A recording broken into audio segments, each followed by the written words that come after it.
Yo tout le monde, c'est Nedox571 et aujourd'hui on se retrouve pour l'unboxing de Curse Mummy 755W. C'est une excellente toupie de défense de la Unique Line et elle était sortie au Japon dans un random booster, donc ce qui fait que ce booster est très compliqué à trouver. Elle a un gimmick de lame rétractable qui a l'air intéressant et du coup j'avais vraiment hâte de la tester. Bon, vous l'avez vu, aujourd'hui on expérimente un peu avec les placements de micro, je trouvais ça marrant. Je vous propose qu'on unbox Curse Mummy ensemble.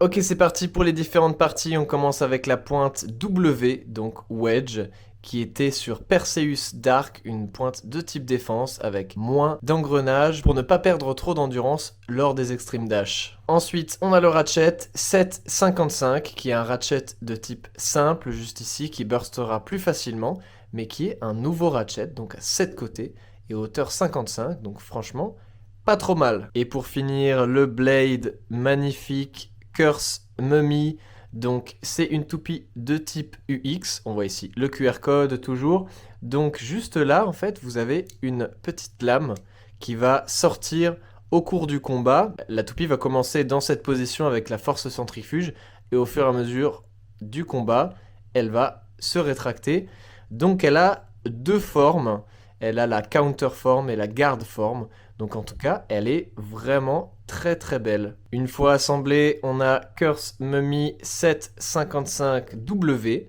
Elle est vraiment très sympa, même si les couleurs du Ratchet et de la pointe vont pas trop avec les couleurs du Blade, je trouve. Mais voilà, j'avais vraiment hâte de la tester. C'est parti pour la pesée du Blade de Curse Mummy, qui est vachement lourd. Il est à 37,81 grammes. Donc c'est vraiment très bien pour les types défense qui juste ici dans Beyblade X était vraiment pas terrible. Je vous propose qu'on la compare à 3 blades de type défense. Par exemple Tricerapress qui est à 36,44. Donc lui aussi il a un bon poids, mais 37,81 on voit que c'est un autre niveau. Golem Rock qui est très utilisé, qui est bien aimé par la commu et par moi-même. 34,18 donc lui beaucoup plus léger hein, on voit.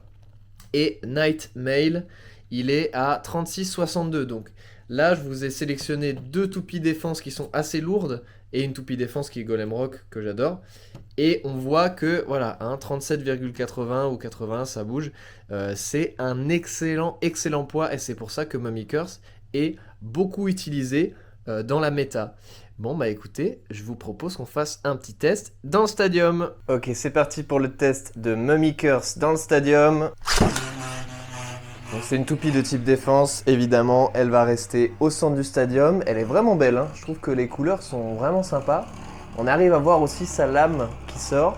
Bon, elle est assez déséquilibrée, son gimmick c'est vachement les contre-attaques, donc c'est normal. Et là on voit que la lame, elle est rentrée. Bon, en tout cas ouais, niveau équilibre c'est pas ça, mais en tout cas elle est assez épaisse, assez chunky. Donc hâte de voir ce que ça donne en combat.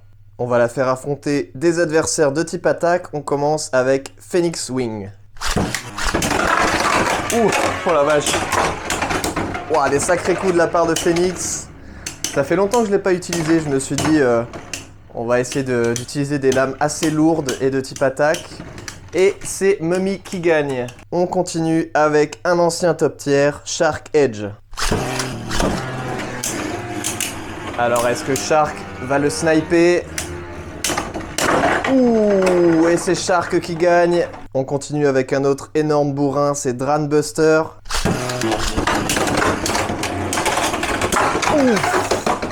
Et c'est un beau burst assez clean de la part de Dranbuster. Et pour terminer, le plus gros bourrin de tous, Impact Drake. Qu'est-ce que ça va donner ? Ouh,